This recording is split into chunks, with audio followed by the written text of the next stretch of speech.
ഏതുറക്കത്തിലും അല്ലെങ്കിൽ ഏത് സ്ഥലത്ത് എവിടെ നിന്നാലും നമ്മൾ അതിൻ്റെ ഒരു ഇപ്പോഴും അതിൻ്റെ ഒരു ഫീൽ അങ്ങനെ നിൽക്കുന്നുണ്ട്, ശരീരത്തിലുണ്ട് എൻ്റെ.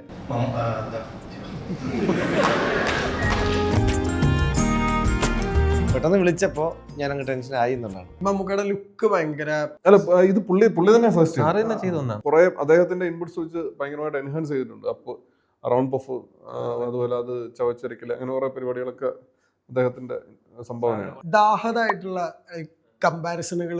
ദാഹത് എന്ന് പറയുന്ന സീരീസ് ഇറങ്ങുന്നതിനും വളരെ മുമ്പ് തന്നെ നമ്മുടെ ഈ പ്രൊജക്ട് ഓൺ ആയതാണ്. 2021 നടക്കേണ്ട പടം കൂടെ ഉണ്ട് വരാൻ.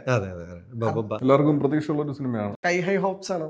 ലാൽ സാറുണ്ട്, ദിലീപേട്ടൻ നിറഞ്ഞാടിയിട്ടുണ്ട്. ജിതിൻ ചേട്ടൻ ഇല്ലേ ഈ ടീമില്? കൂട്ടത്തിൽ ഇച്ചിരി മെച്ചൂർഡ് ആയിട്ടുള്ള ആള് ഞാനാണ്. നമ്മളെ മറ്റേ ചെന്നായയുടെ മറ്റേ ആട്ടിന്റെ ആ കഥയില്ലേ, സെയിം അതിലെ ചെന്നായ ആട്ടിൻകുട്ടികളാണ്. ക്യാരക്ടേഴ്സിന് ഓരോ ഭൂമികയിൽ നിന്ന് വരുന്ന ആർട്ടിസ്റ്റുകളാണ്. എല്ലാരും ഭൂമിയിൽ തന്നെ അല്ല അല്ല മീൻസ് തമിഴ്നാട് ഭൂമിയിലല്ലേ. അത് പെരിഫറലായി ഓറയെ പറ്റി മാത്രമേ നേരത്തെ പറഞ്ഞിട്ടുള്ളൂ. മറ്റേ ഓറയ്ക്കകത്ത് നിൽക്കുന്നതുകൊണ്ട് പാടായിരുന്നു. പെരിഫറലായിട്ട് കുറച്ചുകൂടെ കിട്ടുന്നുണ്ട്. പെരിഫറൽ ഓറ. രണ്ടു പ്രാവശ്യമായിട്ട് പെരിഫർ എന്ന് പറയുമ്പോ കളിയാക്കുന്നത് എന്താ ജിം?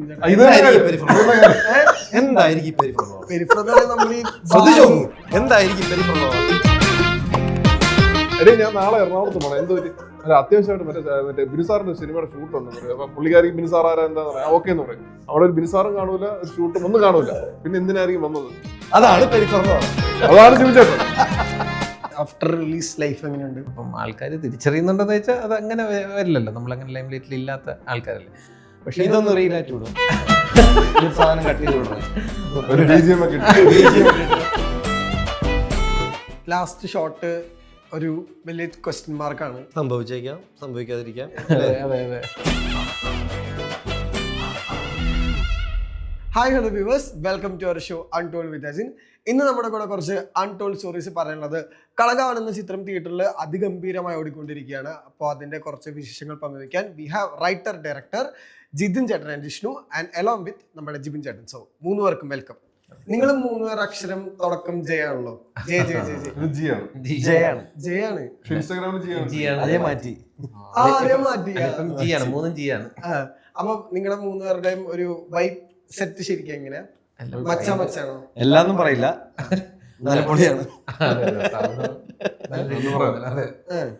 ശരിക്കും സിനിമ വേണ്ടാണോ കുറച്ചുകൂടെ ഒരു ഞങ്ങള് സിനിമ കൂട്ടായത്. ഈ സിനിമയുടെ സ്റ്റാർട്ടിങ് ഒരു ഷൂട്ടിന് കുറച്ച് ദിവസം മുന്നേറ്റാണ് ഞങ്ങൾ പരിചയമാകുന്നത് തന്നെ. പക്ഷെ അതിനുശേഷം ഇപ്പുറത്തേക്ക് ഇവര് തമ്മിൽ ഒരു സ്വിമ്മിംഗ് പൂൾ കണക്ഷൻ ഉണ്ട്. അങ്ങനെ ഒരു ഭയങ്കര ബോണ്ട്. സൗഹൃദം ശരിക്കും പറഞ്ഞു കഴിഞ്ഞാൽ നമ്മുടെ സിനിമ സെറ്റിൽ കൂടിയാണ് അത് ആ ബോണ്ടിങ് വന്നത്. ഈ സ്വിമ്മിംഗ് പൂളിലൊക്കെ പോയത് വേറെ കഥ വഴിയെ പറയാം. നമ്മളിങ്ങനെ സെറ്റില് ഷൂട്ട് കഴിഞ്ഞിട്ട് സ്വിമ്മിംഗ് പൂളിൽ പോകുന്നത് ഇപ്പോഴേ പറഞ്ഞു പോകുന്നത് ശരിയല്ല. എന്തായാലും പറയാം, ഞങ്ങള് അത് തുടങ്ങാം, അവിടെ തന്നെ തുടങ്ങാം. സിനിമയിലേക്ക് കയറുന്നതിന് മുമ്പേ നമ്മൾ എന്താണ് സംഭവം എന്ന് പറയാം. ഞങ്ങൾ താമസിച്ചിരുന്ന ഇവിടെ MG റോഡിലൊരു ഹോട്ടൽ, താൻകൂർ കോട്ടം എന്ന് പറഞ്ഞിട്ട്. അപ്പൊ അവിടെ ഇതിന്റെ റൂഫിലാണ് സ്വിമ്മിംഗ് പൂൾ ഉള്ളത്.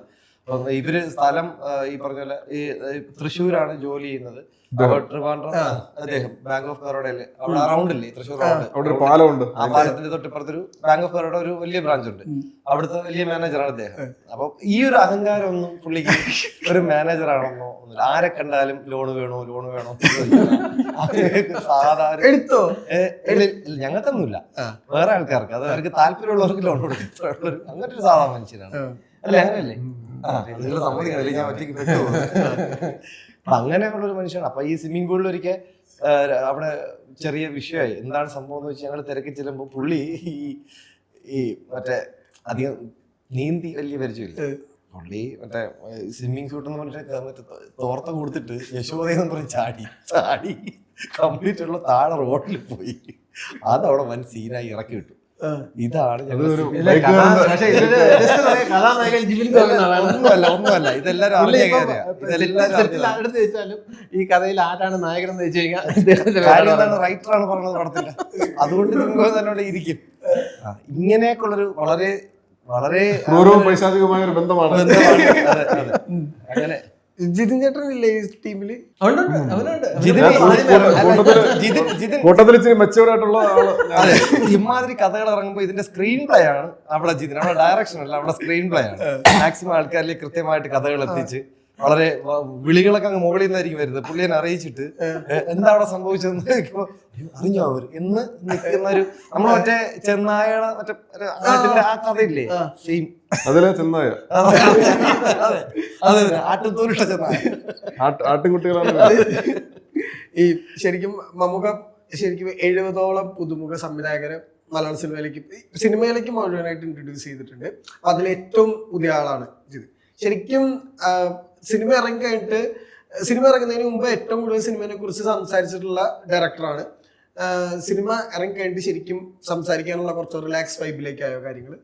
ഇപ്പം കുറച്ചും കൂടെ ഓപ്പൺ ആയിട്ട് സംസാരിക്കാം. മറ്റേത് നമുക്ക് പിന്നെ ഏതൊരു crime drama, crime thriller elements ഒക്കെ ഉള്ള സിനിമയാണ്. അപ്പൊ അതുകൊണ്ട് കുറെയൊക്കെ സർപ്രൈസ് എലമെന്റ്സ് ഡിപ്പെൻഡ് ചെയ്തിട്ടാണ് സിനിമയുടെ ഒരു തിയേറ്റർ എക്സ്പീരിയൻസ് ഡിസൈൻ ചെയ്തിരിക്കുന്നത്.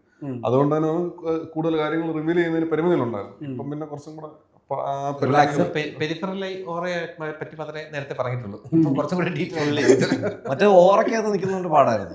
ഇപ്പൊ പെരിഫറലായിട്ട് കുറച്ചുകൂടെ കിട്ടുന്നുണ്ട്. ശരിക്കും പറഞ്ഞാൽ ഇപ്പൊ ഞാൻ എപ്പോഴും ശ്രദ്ധിക്കാറുണ്ട്, നമ്മൾ ഒരുപാട് ഫസ്റ്റ് ടൈം ഡയറക്ടേഴ്സിനെ നമ്മൾ കാണാറുണ്ട്. പക്ഷെ അവർക്ക് കുറച്ചുകൂടെ ക്യാമറ ഫിയർ ഉണ്ടാവും, അവർക്ക് കുറച്ചുകൂടെ ഒരു സ്റ്റാർട്ടിംഗ് ട്രബിൾ ഉണ്ടാവും. പക്ഷെ ജിതിൻ ചേട്ടൻ ഇപ്പൊ പുറത്തൊക്കെ പോയി കഴിഞ്ഞാൽ പെട്ടെന്ന് ആൾക്കാർ കളങ്കാവിന്റെ ഡയറക്ടർ എന്ന് പറഞ്ഞ് തിരിച്ചറിയുന്നുണ്ടല്ലോ. അതിന് ഫീൽ ശരിക്കും എങ്ങനെയാ? അത് പിന്നെ പിയർ ചെയ്തതാണ്.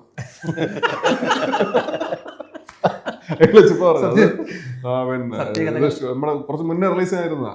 അപ്പത്തേനും പിന്നെ ഇതുപോലെ ഈ പടത്തെ പറ്റി പിന്നെ സംസാരിക്കാൻ എല്ലാവർക്കും പരിമിതികളുണ്ട്. അപ്പൊ പ്രൊഡക്ഷൻ തോന്നി കുറച്ച് ഇന്റർവ്യൂസ് എന്തായാലും കൊടുക്കണം, ആൾക്കാരിലോട്ട് ഇതിനെപ്പറ്റി ചർച്ച നടത്താൻ വേണ്ടി. അങ്ങനെ കുറച്ച് ഇന്റർവ്യൂസ് കൊടുക്കേണ്ടി വന്നു. അതിപ്പം ഇപ്പൊ എന്റെ അടുത്ത് പറയാൻ കാരണം ഇത് ഇതിനകത്ത് എന്തൊക്കെ പറയാൻ പറ്റും എന്തൊക്കെ പറയാൻ പാടില്ല എന്നുള്ള ബോധ്യം എനിക്കുള്ളത് എന്നുള്ളതുകൊണ്ട് അങ്ങനെ പറഞ്ഞത്. അല്ലല്ല, വിട്ടു പറയാൻ പാടില്ല അല്ല ഡയറക്ടേഴ്സ്. അത് സ്വാഭാവികമായിട്ടും പ്രൊഡക്ഷനിൽ നിന്ന് അങ്ങനെ റിക്വസ്റ്റ് വരുന്നു. നമുക്ക് പുറത്ത് പറയാൻ പാടില്ലാത്ത കുറെ അധികം കണ്ടന്റ് ഉള്ള ഒരു സിനിമയാണ്. അപ്പം സ്വാഭാവികമായിട്ടും അത് ഉൾക്കൊണ്ട് സംസാരിക്കാൻ വന്നപ്പം കുറെ അടുത്തുനിന്ന് അടുപ്പിച്ച് ഇങ്ങനെ കോള് വന്നു. അങ്ങനെയാണ് അങ്ങനെ സംഭവിച്ചു പോയത്. ഈ ശരിക്കും കളകാവിലെ ഫസ്റ്റ് തന്നെ ഈ മമ്മൂക്കയുടെ ലുക്ക് ഭയങ്കര ഇമ്പോർട്ടന്റ് ആയിരുന്നു. അതില് ഹിറ്റ്ലർ സമയത്തൊക്കെ മമ്മൂക്കയ്ക്ക് മുടി പുറകിലോട്ട് ചെയ്യാൻ ഭയങ്കര മടിയായിട്ടുള്ള ആളായിരുന്നു. അത് ലാസ്റ്റ് മിനിറ്റില് ലാസ്റ്റ് സമയത്ത് ആ ഷോട്ട് എടുക്കുന്നതിന് മുമ്പ് മമ്മൂക്ക അത് ചെയ്യണം. കളകാവിലെ ലുക്ക് ശരിക്കും മമ്മൂക്കനെ കൺവിൻസ് ചെയ്ത് എങ്ങനെയാ? അത് പിന്നെ അതിനകത്ത് ഏറ്റവും വലിയ ഹൈലൈറ്റ് എന്ന് പറയുന്നത് ആ ഹെയർ സ്റ്റൈലാണ്, ആ ലുക്കിൽ. അപ്പം നമ്മള് ബാക്കി കോസ്റ്റ്യൂം ഡിസൈനിങ് ബാക്കി പരിപാടികളെല്ലാം മുന്നേ. അപ്പൊ നമ്മുടെ അബിയാണ് ഇതിന്റെ കോസ്റ്റ്യൂം ചെയ്യുന്നത്, മമ്മൂക്കയുടെ പേഴ്സണൽ കോസ്റ്റ്യൂം ചെയ്യുന്ന ആളാണ് അബി. അപ്പൊ അബി ആദ്യമായിട്ട് ഈ സ്ക്രിപ്റ്റിനെ പറ്റി ആദ്യത്തെ ചർച്ചകൾ നടന്നു കേട്ടപ്പോൾ തന്നെ അബിക്ക് ഇത് മൊത്തം പടം പിന്നെ കോസ്റ്റ്യൂം ചെയ്യണമെന്നൊരു ആഗ്രഹം തോന്നിയായിരുന്നു. കാരണം ഇതിനകത്ത് കോസ്റ്റ്യൂമിന്റെ കുറെ പരിപാടികൾ എക്സ്പ്ലോർ ചെയ്യാനുള്ള സാധ്യതകളുണ്ട്, അത് മറ്റു കഥാപാത്രങ്ങൾക്കും ഒക്കെ ആണെങ്കിലും.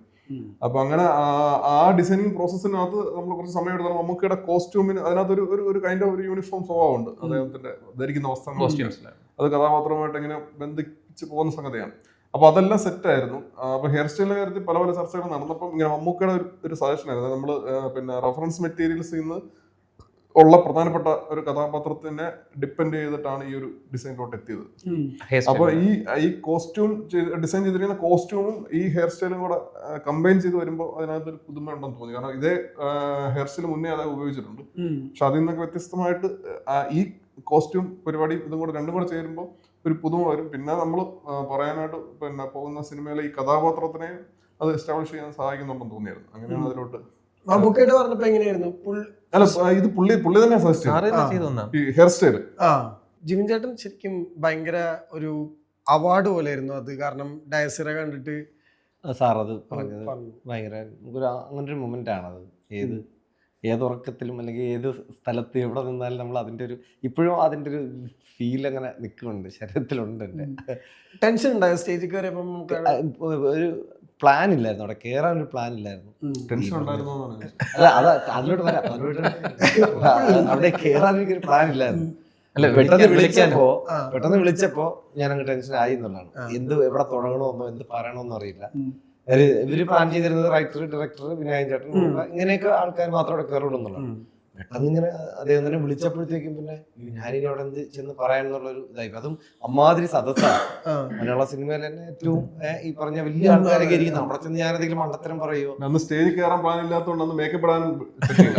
അപ്പൊ അത് ഭയങ്കര പ്രശ്നമായി. ഞാൻ മേക്കപ്പ് ഇട്ടില്ലായിരുന്നു. അത് സത്യസന്ധമായിട്ടുള്ള കാര്യമാണ്. ഒന്നും തൊടാൻ പറ്റിയില്ല. ഇങ്ങനെ വെറുതെ ഇങ്ങനെ പ്ലെയിൻ ആയിട്ടിരിക്കുകയാണല്ലോ. അപ്പൊ അവിടെ ചെന്ന് എങ്ങനെ തുടങ്ങണം അതൊരു വെപ്രാളമാക്കി അങ്ങനെ. പക്ഷെ അദ്ദേഹം ഇങ്ങനെ ഒരു ചേർത്തിയപ്പോ ഞാനങ്ങ് ക്ലിയർ ആയി, എവിടെയെങ്കിലും തുടങ്ങാമെന്നുള്ളൊരു ധൈര്യമായി. അപ്പൊ അവിടെ നിന്ന് ഞാൻ 1-2 കാര്യങ്ങൾ പറഞ്ഞു. പിന്നെ സാറ് തന്നെ അങ്ങനെ എനിക്കറിയില്ല എന്താണ് സാർ പറഞ്ഞു തുടങ്ങുന്നതെന്നോ. ഭയങ്കര ബ്ലെസ്സിങ് ആയിരുന്നു.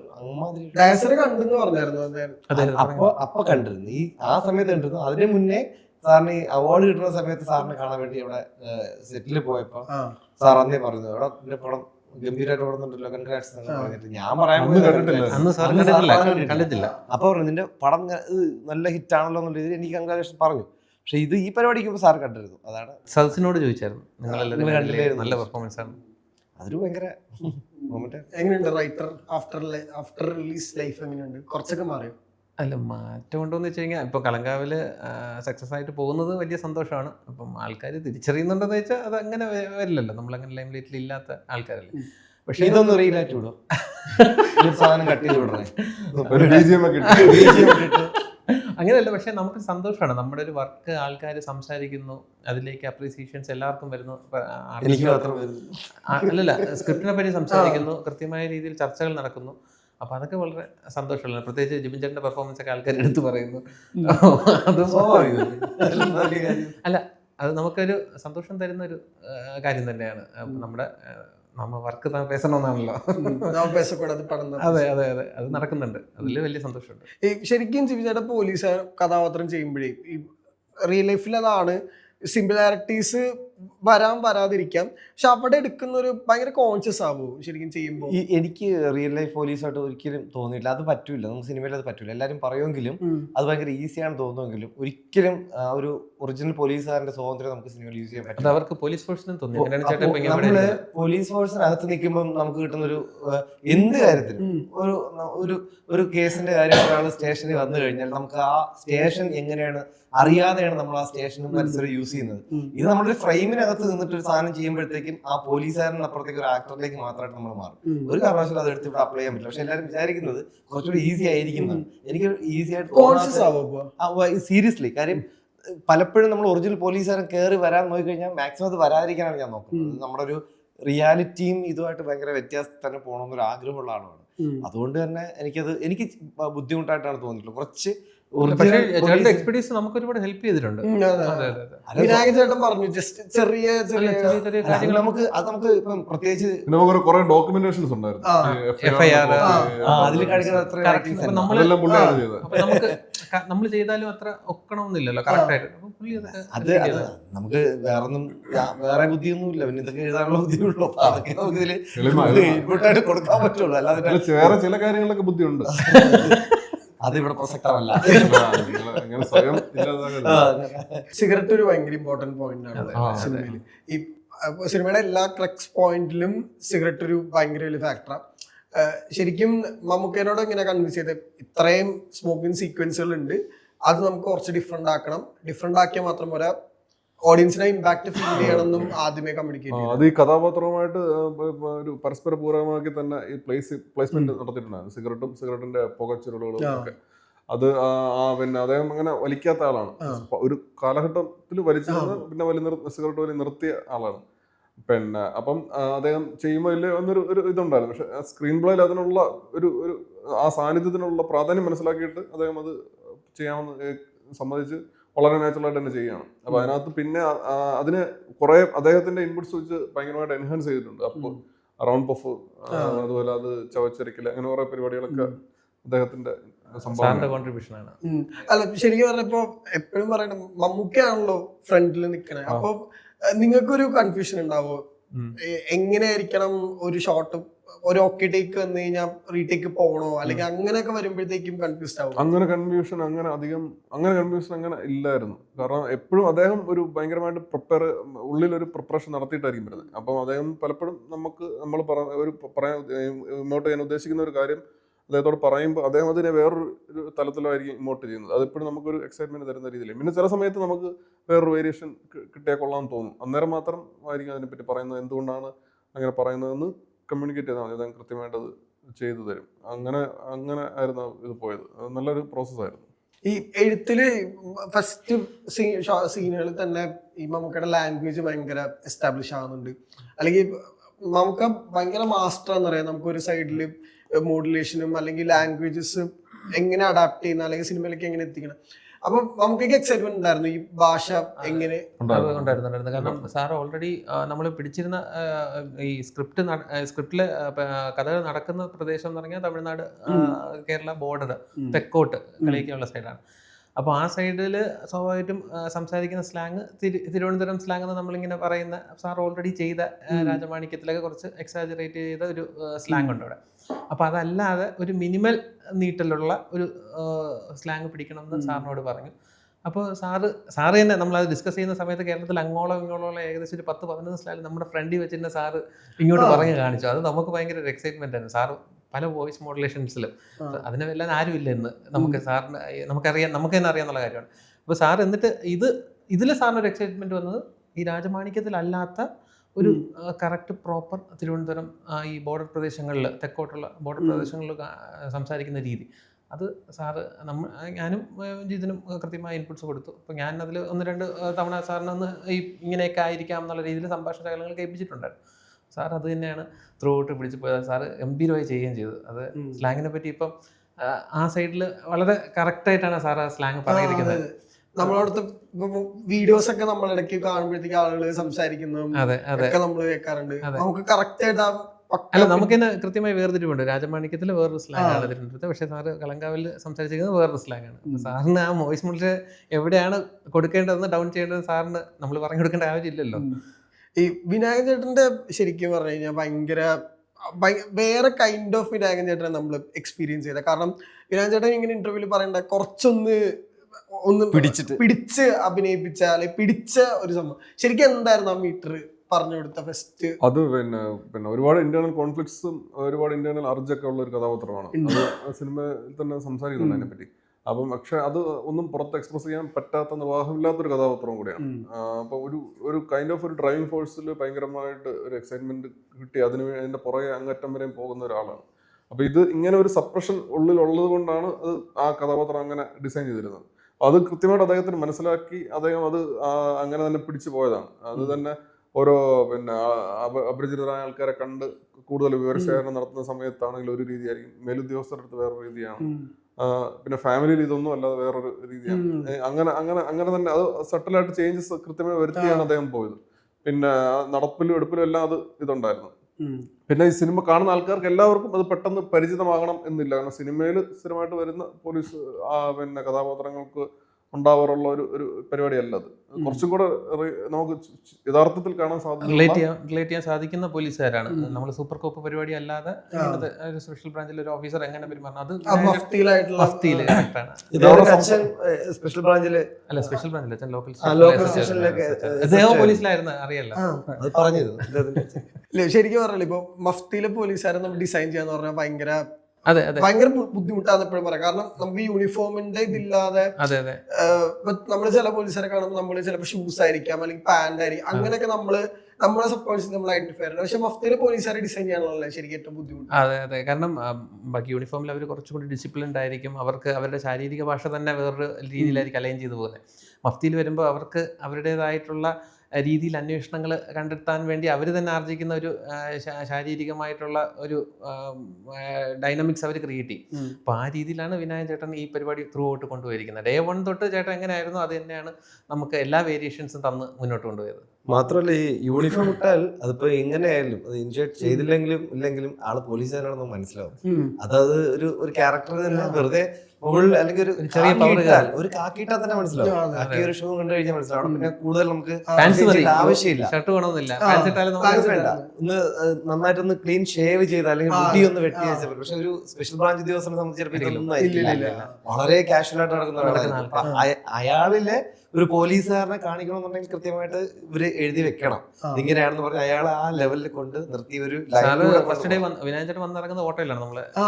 അപ്പൊ അങ്ങനെയാണ് അവരുടെ ഒരു പ്രോസസ്സും കാര്യം പ്രൊസീജിയേഴ്സും. അതിലെ SI പോലും ചോദിക്കുന്നത് മനസ്സിലാകുന്നില്ല, അത് പോലീസുകാരാണ് മനസ്സിലാക്കാണ്. അത് അവിടെ തന്നെ ഡിഫൈൻ ചെയ്യുന്നുണ്ട് എന്താണെന്നുള്ളത്. ഈ ശരിക്കും പറഞ്ഞു കഴിഞ്ഞപ്പോ മമ്മൂക്കയുടെ ഒരുപാട് ഫീമെയിൽ ആർട്ടിസ്റ്റ് ഉണ്ട് ഇതിനകത്ത്. ഓരോ ആൾക്കാരായിട്ടും മമ്മൂക്കയുടെ ബോഡി ലാംഗ്വേജിന് ഭയങ്കര പെക്യുലർ ആണ്. ശരിക്കും ഈ ബേസ് ലൈനിൽ ഇപ്പോൾ നമ്മൾ ഓരോ ടെറൈനിലും ഓരോ കഥാപാത്രങ്ങളായിട്ടാണ് മമ്മൂക്ക കമ്മ്യൂണിക്കേറ്റ് ചെയ്യണത്. ശരിക്കും എങ്ങനെ അത് എക്സ്പ്ലോർ ചെയ്യണമെന്ന് വെസ്റ്റ് പറഞ്ഞു കൊടുത്തപ്പോൾ?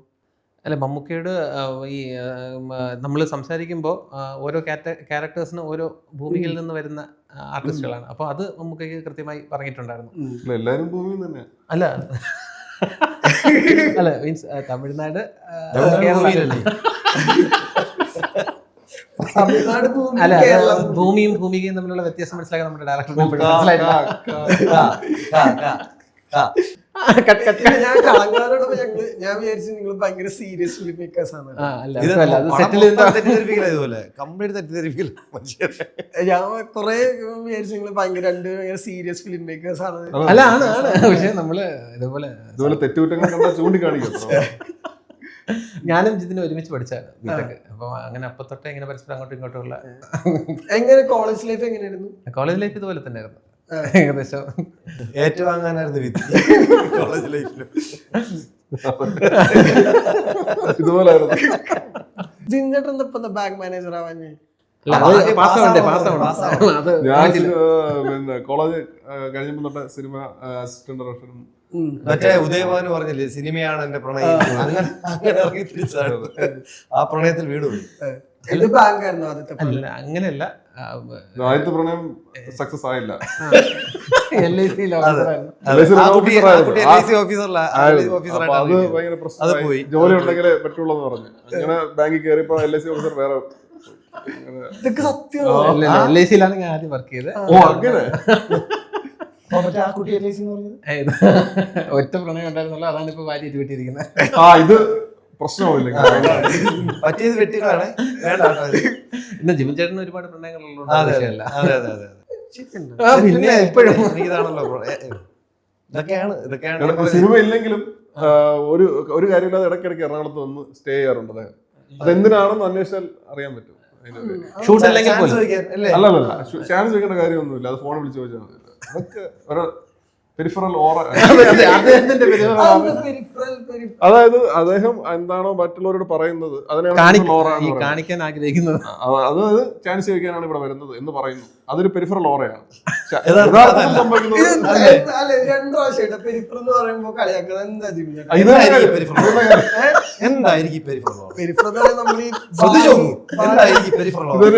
അതായത് പുറത്ത് കാണിക്കുന്ന സാധനം. എടീ ഞാൻ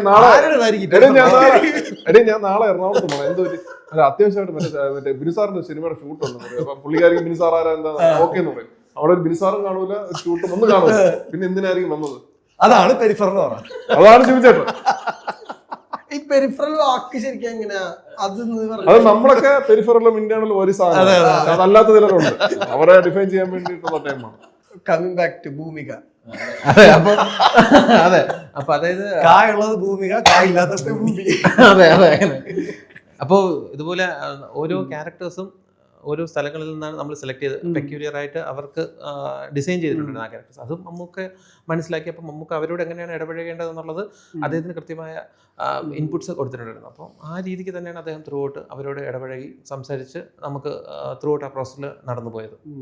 ഈ ഞങ്ങൾക്ക് കുറേ അറിവുകൾ കിട്ടിയത് സിനിമയെന്നാ, മീൻസ് നമുക്ക് എല്ലാവർക്കും. കാരണം ഇപ്പൊ സ്പിരിറ്റിന്റെ കെമിക്കൽ പോയിന്റ് അല്ലെങ്കിൽ സ്പിരിറ്റിന്റെ മെൽറ്റിംഗ് പോയിന്റ് ഒക്കെ അങ്ങനത്തെ അറിവുകൾ നിങ്ങൾ ശരിക്കും കളങ്കാവിന് വേണ്ടി റിസർച്ച് ചെയ്ത് കണ്ടുപിടിച്ച എന്തായിരുന്നു? കളങ്കാവലിന് ഫോറൻസിക് സർജൻ റൈസിന്റെ കാര്യം ചെയ്തു. പിന്നെ അതായത് ഈ പറയുന്ന ഫോക്സ് ക്ലോസ് എന്നൊരു ചെടിയെ പറ്റി ഒക്കെ പറയുന്നു.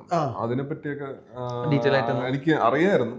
ഒന്ന് രണ്ടിടത്ത് കണ്ടിട്ടുണ്ട്. അതായത് ചില സ്പൈ ഏജൻസീസ് ഒക്കെ യൂസ് ചെയ്തിട്ടിനെ പറ്റി അങ്ങനെയൊക്കെ. അപ്പൊ അതെന്താണെന്ന് കുറച്ച് റിസർച്ച് ചെയ്യേണ്ടി വന്നു അതിന്റെ. പിന്നെ ഈ പറഞ്ഞ സയനൈഡുമായിട്ട് ബന്ധപ്പെട്ട് നമ്മൾ പോസ്റ്റ്മോർട്ടത്തിൽ ഉള്ള മൈന്യൂട്ട് ഡീറ്റെയിൽസ് കുറച്ച് നമ്മൾ പുതിയ 1-2 അറിവുകൾ കൊടുക്കാൻ ഇതിൽ സാധിച്ചിട്ടുണ്ടെന്നാണ് സിനിമ. പുതിയൊരു കെമിക്കല് കണ്ടുപിടിച്ചു പുതിയ കെമിക്കൽ നല്ല ആള്. ജിമിൻ ചേട്ടൻ എന്തെങ്കിലും കിട്ടിയോ ഇങ്ങനത്തെ പുതിയ കുറെ നല്ല ഇതിന് ഖത്തറിൽ പോയപ്പോ കുറെ സാധനങ്ങൾ മിക്സ് ചെയ്ത് കെമിക്കലൊക്കെ ഉണ്ടാക്കി. ഖത്തറിൽ ചീഫ് ഗസ്റ്റ് ആയിരുന്നല്ലോ നമ്മുടെ പടത്തിന്റെ റിലീസിന്റെ. ഇനി ഇങ്ങോട്ട് വരണ്ടാന്ന് പറഞ്ഞ് കയറ്റി വിട്ടു. എങ്ങനെയുണ്ട് എക്സ്പീരിയൻസ്? ഗോൾഡൻ വിസ കിട്ടോ? ഗോൾഡൻ വിസ കിട്ടോ? എന്ത് കിട്ടുമെന്ന് അവര് പറഞ്ഞു വിടാത്തത് ബാക്കി അത് തന്നെ പറഞ്ഞത്. പക്ഷെ ഭയങ്കര കിട്ടില്ല എക്സ്പീരിയൻസ് ആയിരുന്നു. എന്റെ ഫസ്റ്റ് ഇന്റർനാഷണൽ ട്രിപ്പായിരുന്നു. അതിങ്ങനെ ഒരു ഇദ്ദേഹത്തിന്റെ പേരിൽ ഒരു പരിപാടി കിട്ടിയത് എനിക്ക് ഭയങ്കര സന്തോഷം ഉണ്ടായിരുന്നു. ഈ പറഞ്ഞ നമുക്കവിടെ നമുക്ക് ഒരു മൊമെന്റിൽ പോലും നമുക്കൊരു ഏതെങ്കിലും വിധത്തിലൊരു ചെറിയ ബുദ്ധിമുട്ട് പോലും ഉണ്ടാകരുതെന്ന് അവിടെ ഖത്തറിലുള്ള മമ്മൂട്ടി ഫാൻസ് അസോസിയേഷന് വലിയ അവർക്കൊരു അത്രയും ഇതായിട്ട് അവർ നിന്നത്. നമ്മുടെ ഒരു മൊമെന്റിൽ പോലും നമുക്ക് 2.5 ദിവസം അവിടെ നിന്നിട്ടുള്ളെങ്കിൽ പോലും നമുക്ക് അവിടെ പിന്നെ നമ്മുടെ ഈ അതാണ് പറഞ്ഞത്. അപ്പൊ അവിടെ ചെന്ന് ഈ പറഞ്ഞിട്ട് ഇവരെല്ലാം ഭയങ്കര ഡീലിംഗ് ആയിരുന്നു. ഇത് കഴിയുമ്പോഴാണ് നമ്മുടെ പടത്തിന്റെ സമ്മതിക്ക ട്രൂത്ത് ഗ്ലോബൽ പുള്ളി അമ്മാതിരി തിരക്കുള്ള മനുഷ്യനാണ്. അപ്പൊ 2ാമത്തെ ദിവസം വന്നിട്ട് അദ്ദേഹം തന്നെ ഒരു 11:30 സമയത്ത് നമ്മുടെ കൂടെ ഇരുന്നിട്ട് അപ്പൊ എനിക്ക് ഇതുപോലെ ഇരുന്ന കാര്യം പറയുമ്പോൾ ടെൻഷൻ. ഞാൻ പറഞ്ഞു നമുക്ക് എണീറ്റ് പോയാലും നമുക്ക് ചേട്ടാ ഒരു സ്ഥലം വരെ പോകണം. കുഴപ്പമില്ല ഞാൻ എന്നെ കരുതാണെങ്കിൽ ഇവിടെ ഇരുന്നാൽ മതി. ഇങ്ങനെ ഒരു അറേബ്യൻ ഒരു ട്രീറ്റ് ഉണ്ട്, ഇവരെ ട്രീറ്റ് ചെയ്യുന്നത് എങ്ങനെയാണെന്നൊരു ഇതുണ്ട്. കണ്ടാൽ തന്നെ നമുക്ക് നിറഞ്ഞു പോകും. അമ്മാതിരിയാ ഓരോ ഭയങ്കര എക്സ്പീരിയൻസ് ആയിരുന്നു എനിക്ക്. ഇത് നമ്മൾ കേട്ടിട്ടേ ഉണ്ടായിരുന്നുള്ളൂ. പക്ഷെ നമ്മളെ അവിടെ കാര്യം എനിക്ക് തോന്നുന്നു സാറിനോടുള്ള സ്നേഹം കേട്ടോ നമ്മളോട് കാണിച്ച ആ ഒരു അമ്മാതിരി ഒരു ട്രീറ്റ് ചെയ്യുന്നതാണ് അവർ ചെയ്തതൊക്കെ. ഭയങ്കര സന്തോഷമായി. പോസ്റ്റർ റിലീസ് നമുക്ക് എന്താ പറഞ്ഞത്? കാരണം നമുക്കറിയാം നമുക്ക് പടം വന്നിട്ട് കുറച്ചാളായി. നമുക്ക് അദ്ദേഹം ഒരു വലിയ ബ്രേക്കിലായിരുന്നു. അത് കഴിഞ്ഞിട്ട് ആ ഫാൻസിന് ഭയങ്കര ഒരു കാരണം ഇനീഷ്യൽ ബുക്കിംഗ് അവേഴ്സിൽ തന്നെ നമുക്കന്നെ വീണ്ടും കാണാനുള്ള എക്സൈറ്റ്മെന്റ് ആയിരുന്നു എല്ലാവർക്കും ഉണ്ടായിരുന്നത്. അപ്പൊ പോസ്റ്റർ റിലീസ് എന്താ? പോസ്റ്റർ റിലീസ് നമ്മള് അന്ന് വൈകിട്ട് അദ്ദേഹത്തിന്റെ വീട്ടിൽ പോയി കണ്ടായിരുന്നു. അപ്പൊ നമ്മള് തിയേറ്ററിൽ നിന്ന് കണ്ട് ആ ഷോ തീരുന്ന മൊമെന്റിൽ നമുക്ക് തന്നെ മനസ്സിലായിരുന്നു ആൾക്കാർക്ക് എങ്ങനെയാണ് ഇതിന്റെ റെസ്പോൺസ് എന്ന്. അപ്പൊ പുറത്തോട്ട് ഇറങ്ങിയപ്പോഴും അത് റെസ്പോൺസ് ശരിയാണെന്ന് മനസ്സിലായി. അപ്പൊ അങ്ങനെ അത് കഴിഞ്ഞപ്പോഴാണ് വീട്ടിൽ പോകാനുള്ള ഒരു തീരുമാനത്തിലൂടെ പോകുന്നത്. അങ്ങനെയാണല്ലോ, അല്ലെങ്കിൽ നമ്മള് കാരണം അദ്ദേഹത്തിന് ഭയങ്കര കോൺഫിഡൻസും ഇഷ്ടവും ഉണ്ടായിരുന്നു സിനിമയില്, കഥാപാത്രത്തിലും ഒക്കെ. പിന്നെ നമ്മൾ പോയത് ഒരുപാട് പേര് കാണും, പലരും പല അഭിപ്രായങ്ങളും പറയും. ഇപ്പൊ സിനിമയാണ്, ഒരിക്കലും അദ്ദേഹം പറഞ്ഞ പോലെ തന്നെ 100% പറ്റുന്നില്ല. അപ്പം അങ്ങനെ പല അഭിപ്രായങ്ങളും ഇതിന്റെ ഇടയിൽ വന്നിട്ടുണ്ട്. അപ്പൊ നമുക്ക് അൾട്ടിമേറ്റ്ലി തിയേറ്ററിൽ ഇറങ്ങി കഴിഞ്ഞെങ്കിൽ കറക്റ്റ് റെസ്പോൺസ് എന്താണെന്ന് ഡിഫൈൻ ചെയ്യാൻ പറ്റത്തുള്ളൂ. അപ്പൊ അതിൽ ഭയങ്കര ഹാപ്പി ആയിരുന്നു. അങ്ങനെ അദ്ദേഹം വളരെ സന്തോഷത്തിലായിരുന്നു. പിന്നെ ഇന്നലെ ഞാൻ സെറ്റിൽ കാണാനായിട്ട് പോയായിരുന്നു, പാട്രിയോട്ടിന്റെ സെറ്റില്. അപ്പം അവൻ ഭയങ്കര ഹാപ്പി ആയിട്ടാണ് എനിക്ക് മനസ്സിലായത്. കാരണം ഇത്രയും ദിവസം മലയാളികൾ കുറെ നാള് കഴിഞ്ഞിട്ട് നമുക്ക് ഒരു വീഡിയോ ഇടണേ. പിന്നെ സോഷ്യൽ മീഡിയ മൊത്തം ഇതിനെപ്പറ്റി ഒരുപാട് അദ്ദേഹത്തിന്റെ കഥാപാത്രത്തിന്റെ പെർഫോമൻസ് ഒരുപാട് ചർച്ച കാണുന്നുണ്ട്. അപ്പൊ അതൊക്കെ അദ്ദേഹം ശ്രദ്ധിക്കുന്നുണ്ട്. ഞാൻ ചെന്നപ്പോ തന്നെ എനിക്ക് കുറെ വീഡിയോസും ഇതൊക്കെ കണ്ടായിരുന്നു ചോദിച്ച് കാണിച്ചു തരും. ആ ഒരു എക്സൈറ്റ്മെന്റ് നമുക്ക് മനസ്സിലാവും. പിന്നെ കാരണം അദ്ദേഹത്തിന് മാത്രം പറ്റുന്ന രീതിയിൽ ഉള്ള ചില പരിപാടികൾ അതിനകത്ത് ത്രൂ ഒരുപാട് ചെയ്തിട്ടുണ്ട്. അതൊക്കെ കുറെയൊക്കെ ഭയങ്കര ലൗഡായിട്ട പരിപാടികളൊന്നും അല്ലല്ലോ. അതൊക്കെ കുറച്ച് അതെല്ലാം ആൾക്കാർ കൃത്യമായിട്ട് ആൾക്കാരിലോട്ട് എത്തുകയും അതൊരു ചർച്ചയാകുകയും ചെയ്തതിന്റെ ഒരു ഭയങ്കര സന്തോഷത്തിലാണ് അദ്ദേഹം. അത് നമുക്ക് കൃത്യമായിട്ട് അത് മനസ്സിലാവുകയും ചെയ്യും. അത്ര കുറച്ച് സമയം സ്പെൻഡ് ചെയ്തതിന് തന്നെ വളരെ ഹാപ്പിയാണ്. അതെല്ലാം കാണുന്നുണ്ട്. ഈ കുറിപ്പിന്റെ സമയത്ത് ശരിക്കും അങ്ങനത്തെ കോൺവെർസേഷൻസ് ഉണ്ടായിരുന്നു. കാരണം കുറിപ്പ് എനിക്ക് ഞാൻ കേട്ടിട്ടുള്ളത് മമ്മൂക്കാണ് ആദ്യം പറഞ്ഞത് നിങ്ങൾ ഇത് തിയേറ്ററിൽ ഇറക്കാൻ മാക്സിമം നോക്കണം.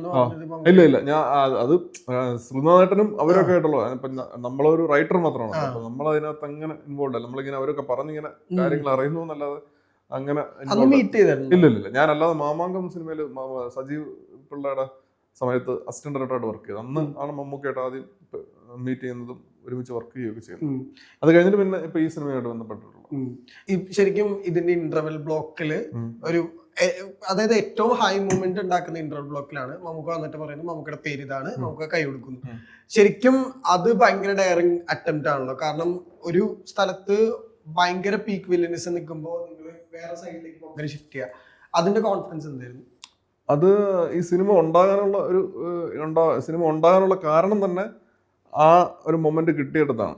അതായത് ഇപ്പൊ ഈ ഒരു സംഭവത്തെ പറ്റിയൊക്കെ ജിഷ്ണു പലതവണ എന്നോട് ഇങ്ങനെ പറയുമ്പോഴും അത് എല്ലാവർക്കും അറിയാവുന്ന ഒരു ഇതാണ്. അപ്പൊ അതിനകത്തൊരു സിനിമാറ്റിക് ആംഗിൾ ഉണ്ടെങ്കിൽ, അല്ലെങ്കിൽ ഇത് അറിഞ്ഞിട്ട് വരുന്ന ആൾക്കാർക്കും വേറെ അതിന് പുറത്തൊരു അഡീഷണൽ ഹൈ സിനിമാറ്റിക് എക്സ്പീരിയൻസ് എന്നുള്ള രീതിയിൽ കൊടുക്കാൻ പറ്റിയെങ്കിലാണല്ലോ നമുക്ക് ഒരു ചെയ്യാനൊരു ത്വര ഉണ്ടാകുന്നു.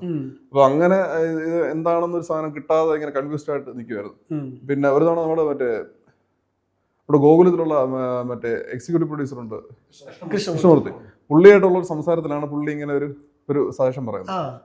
അപ്പൊ അന്നേരം കേട്ടവൻ പെട്ടെന്ന് അത് വർക്കാവും അങ്ങനെ ഇതായിരുന്നു. പിന്നെ അത് വെച്ച് ആലോചിച്ചപ്പോഴാണ് ഇങ്ങനെ 1-2 സീക്വൻസ് ഇങ്ങനെ അപ്പൊ ആ സീക്വൻസ് തിരിച്ചു വരുന്ന രാത്രി തന്നെ ഈ സിനിമ. അപ്പൊ ഞാൻ ഇവരുടെ പറഞ്ഞു അങ്ങനെ പോയ ഇങ്ങനെ 2 സാധനമുണ്ട്, ഇതെന്തായാലും വർക്ക്. അപ്പൊ അതിലാണ് ഈ സിനിമ ജനിക്കുന്നത് തന്നെ. അപ്പൊ ഈ കഥാപാത്രത്തിന്റെ ഒരു പ്രത്യേകത വെച്ചിട്ട് അദ്ദേഹത്തിന്റെ ഐഡന്റിറ്റി നമ്മൾ പല രീതിയിൽ പറയുന്നുണ്ടെങ്കിലും ഒരു കറക്റ്റ് ഐഡന്റിറ്റി എന്താണെന്ന് പറയാതിരിക്കാനുള്ള ഒരു സ്വാതന്ത്ര്യം കൂടെ ഈ സിനിമയ്ക്കകത്ത് ഇതിന്റെ നെറേറ്റീവിലുണ്ട്. അതുകൊണ്ടാണ് അങ്ങനെ കുറച്ച് പണി അതിന്റെ പുറകിലുണ്ട്. അങ്ങനെയാണ് ആ ഒരു മൊമെന്റിലോട്ട് എത്തിച്ചത്. ഈ ശരിക്കും ഇതിനകത്ത് കില്ലിംഗ് പാഷനായിട്ടുള്ള അല്ലെങ്കിൽ അതിൽ ഭയങ്കര ഹരം കണ്ടെത്തുന്ന ഒരാള് ഒരുപാട് ഫോട്ടോസ് കാണിക്കുന്നുണ്ട് ഇതിനകത്ത്. അതായത് ഇയാളുടെ ഫാമിലി ബാക്ക്ഗ്രൗണ്ട് എന്താണ്, അല്ലെങ്കിൽ ഇയാൾ ഫസ്റ്റ് എന്തിനെ കൊല്ലുന്നു, രണ്ടാമത് എന്തിനെ കൊല്ലുന്നു, അല്ലെ എന്തിലൂടെയാണ് അയാൾക്ക് ഭയങ്കര കിക്ക് കിട്ടി തുടങ്ങുന്നത് എന്നുള്ളത്. അപ്പം അതൊരു പോയിന്റ് വരെ എത്തിക്കണമല്ലോ. പക്ഷെ അവിടെ നിന്ന് വിനായകൻ ചേട്ടൻ ക്രാക്ക് ചെയ്യാൻ വേണം. അപ്പം ഈ വില്ലൻസ് കുറഞ്ഞു പോകുന്നുള്ളൊരു സാധനം ഉണ്ടായിരുന്നു, അല്ലെങ്കിൽ അത് ചോർന്നു പോകുന്നുള്ളൊരു അങ്ങനെ വില്ലനിസത്തിന്റെ പിന്നെ ഡെപ്തിന്റെ അങ്ങനെ അതിനെപ്പറ്റി ബോധർ ചെയ്തിട്ടില്ല. കാരണം ഇത് നമ്മൾ ആരാണോ ഈ ക്യാരക്ടർ ട്രേറ്റ്സിൽ എസ്റ്റാബ്ലിഷ് ചെയ്യുന്നതിലാണ് നമ്മൾ കൂടുതൽ ഫോക്കസ് ചെയ്തത്. അല്ലാതെ നമുക്ക് അങ്ങനെ ഒരു പീക്ക് വില്ലനിസം എന്നുള്ളൊരു ഇതില്ല. ഈ ക്യാരക്ടറിന് നമുക്ക് എന്തൊക്കെ ലേയേഴ്സ് കൊടുത്ത് അതിനെ മാക്സിമം എൻഹാൻസ് ചെയ്യാൻ പറ്റുമോ അത് നമ്മൾ കൊടുത്തുകൊണ്ടേയിരുന്നു. അപ്പൊ സ്വാഭാവികമായിട്ടും അതുമായിട്ട് ബന്ധപ്പെട്ടിട്ടാണ് അദ്ദേഹത്തിന്റെ പാസ്റ്റിൽ അദ്ദേഹത്തിന്റെ മീൻസ് നമ്മളിപ്പം കണ്ടുകൊണ്ടിരിക്കുന്നതല്ലാതെ പാസ്റ്റിൽ നമുക്ക് എന്തൊക്കെ ട്രോഫീസ് അല്ലെങ്കിൽ എന്തൊക്കെ അദ്ദേഹത്തിന്റെ ഇതായിട്ട് നമുക്ക് ആഡ് ഓൺ ചെയ്യാൻ പറ്റി അതെല്ലാം നമുക്ക് കൊടുക്കാൻ സാധിച്ചത്. അതെനിക്ക് പ്രേക്ഷകർക്ക് കൺവേ ആയി എന്നുള്ളതാണ്. പിന്നെ ഇതിനകത്ത് ഒരു മെയിൻ സംഗതി എന്ന് പറഞ്ഞാൽ സൈനൈഡിന്റെ ടേസ്റ്റ് എന്താണെന്ന് ഇപ്പോഴും ലോകത്തിന് അറിയത്തില്ല എന്ന് പറയും. കാരണം ഇത് മൊമെന്റ് ഇത് ടേസ്റ്റ് അറിയാനുള്ള മൊമെന്റ് തന്നെ മരണം സംഭവിക്കും. അത്രയ്ക്കും ഒരു ഇതുള്ള സംഗതിയാണ്.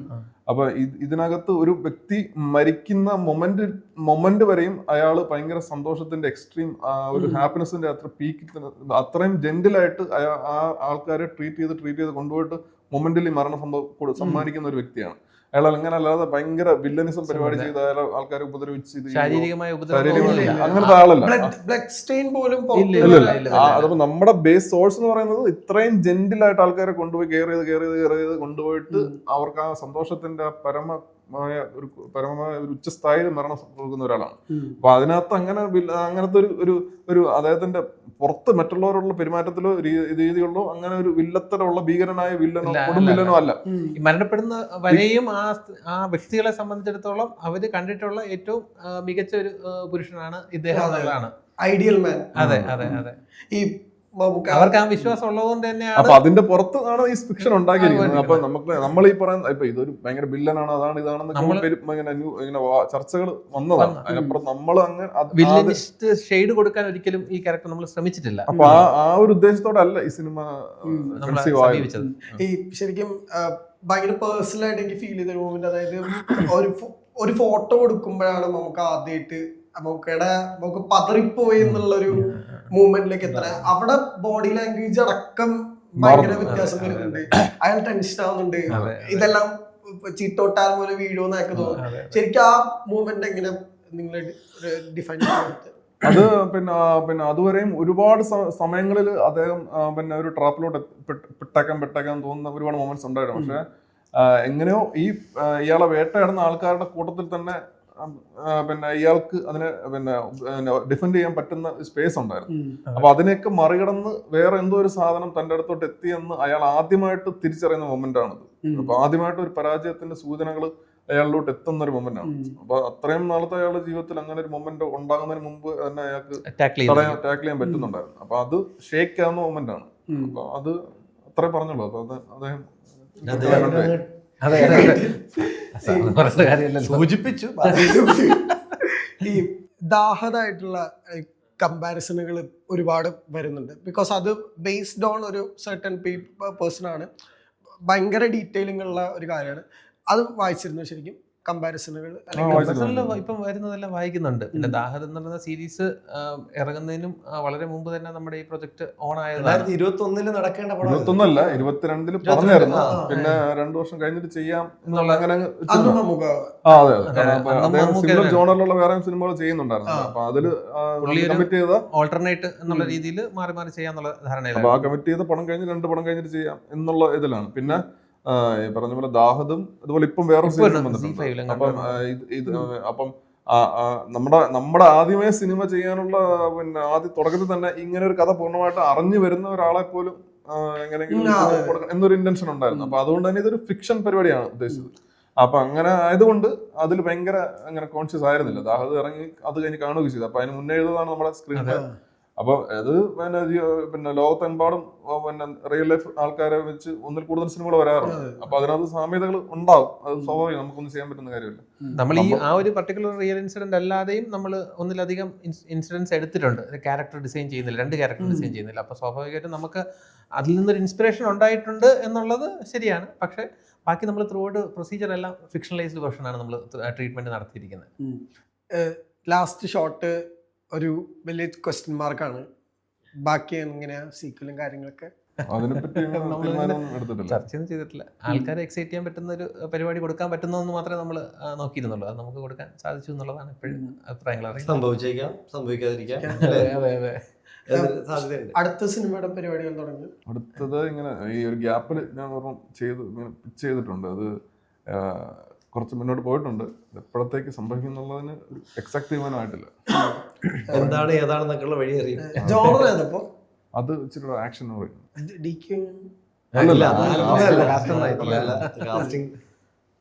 ഞാനുണ്ടെന്നുള്ളത് മാത്രം ഇപ്പോഴും എനിക്കറിഞ്ഞോളൂ. എനിക്കറിയാം. നമ്മളിതുപോലെ ഡിസ്കഷൻ നടന്നുകൊണ്ടിരിക്കുന്നത്, നമ്മൾ ഒരുമിച്ച് വർക്ക് ചെയ്യുന്നുണ്ട്, അല്ലാതെ ചെയ്യുന്നുണ്ട്. ഒന്നും ഒഫീഷ്യലി പറയാനുള്ള ഇൻട്രസ്റ്റിംഗ് ഒറ്റ ടേക്ക് ആണ്. ഇൻട്രസ്റ്റിംഗ് മീൻസ് മീൻസ് അല്ല 2. ജിമിൻ ചേട്ടാ 2025 നല്ല വർഷമായിരുന്നു. ഒരെണ്ണം കൂടെ ഉണ്ട് വരാൻ. അതിന്റെ എന്താ? എനിക്ക് തോന്നുന്നു ഈ മാസം തന്നെ ഉണ്ടെന്നാണ് എൻ്റെ ഒരു വിശ്വാസം. അങ്ങനെ ഡേറ്റ് അവർ അനൗൺസ് ചെയ്തു. 18-ാം തീയതി ഉണ്ടല്ലേ? 18-ാം തീയതി ഇപ്പൊ ഡേറ്റ് പറഞ്ഞേക്കുന്നത് ഉണ്ടാവണം. അതിലെ ക്യാരക്ടർ ശരിക്കും കുഴപ്പമില്ല. ഒരു അത്യാവശ്യം അങ്ങോട്ടും ഇങ്ങോട്ടും നിൽക്കുന്ന ഒരു ക്യാരക്ടർ തന്നെയാണ്. ശ്രദ്ധിക്കപ്പെടേണ്ട ഒരു സാധനം തന്നെയാണ് അത്. അതിന് അത് വെക്കുന്ന ഒരു കുഴപ്പമില്ല. അങ്ങനെ ചിന്തിക്കാം. വേറെ ലാൽ സാറുണ്ട്, ഒരു ദിലീപേട്ടൻ നിറഞ്ഞാടിയിട്ടുണ്ട്. അപ്പൊ കളം നിറച്ചിട്ടുണ്ട്. കൈയൊക്കെ കെട്ടിയിരുന്ന അതന്നെ കണ്ടിരുന്നില്ലേ അത്? ഓക്കെ. അപ്പൊ ആ സാധനം രസകരമായ കുറെ സീൻസിലൊക്കെ ഉള്ള ഒരാളാണ് അപ്പുറത്തില് ഉണ്ട്. ഞാൻ ഈ പറഞ്ഞ നല്ല ടീമാണ്. നല്ല രസകരമായിട്ട് വരുമായിരിക്കും. ഈ പറഞ്ഞൊരു ഭയങ്കര ബുദ്ധിപരമായിട്ടിരുന്ന് കാണാമെന്നിരിക്കേണ്ട ഒരു പടം അല്ല. വളരെ ലോ ലോജിക്കാണ്. അപ്പൊ അങ്ങനെ തന്നെ കാണണം. ശരിക്ക് ഇപ്പൊ ബിഫോർ കൺക്ലൂഡ്, നിങ്ങൾക്ക് ഇഷ്ടമുള്ള ഒരു ജോണർ ഏത് ശരിക്കും? എനിക്കോ? എനിക്ക് പ്രണയം, ക്രൈം, ലവ് സ്റ്റോറി പറഞ്ഞു. അല്ല, അത് കഥ പറയുള്ളൂ, ഞങ്ങളോട് പറഞ്ഞു തരുള്ളൂ. സിനിമയാക്കുന്നില്ല. ഇപ്പൊ ഇതൊന്നും സിനിമയാക്കാൻ പറ്റിയ കഥ വന്നാൽ ചെയ്യാം. അപ്പൊ നിങ്ങൾ പറഞ്ഞ കഥകളൊക്കെ പഴയ അതൊക്കെ എല്ലാ കഥകളും സിനിമയാക്കാൻ പറ്റുമോ? നല്ല കണ്ടന്റ് ഉണ്ട് കേട്ടോ സിനിമയാക്കാൻ പറ്റും. നല്ല ഗംഭീരൻ. കണ്ടല്ലോ 5-6 അതെ. ശരിക്കും ക്രൈം ആണോ? ക്രൈം പിന്നെ ആക്ഷൻ ഇഷ്ടം. ക്രൈം തന്നെയാണ്. പിന്നെ അതിന്റെ കൂടെ ഗുൽമോഹർ ക്രൈമാണ് കൂടുതൽ താല്പര്യം. ഈ ഗുൽമോഹറാണ് ഇദ്ദേഹത്തിന്റെ ഒരു കഥ ചെയ്യാൻ ഉദ്ദേശിക്കുന്നത്. ഒരു ഹേസ്റ്റ് ത്രില്ലറുള്ള പരിപാടിയൊക്കെ നോക്കിക്കൂടെ? ആ ജീവിതം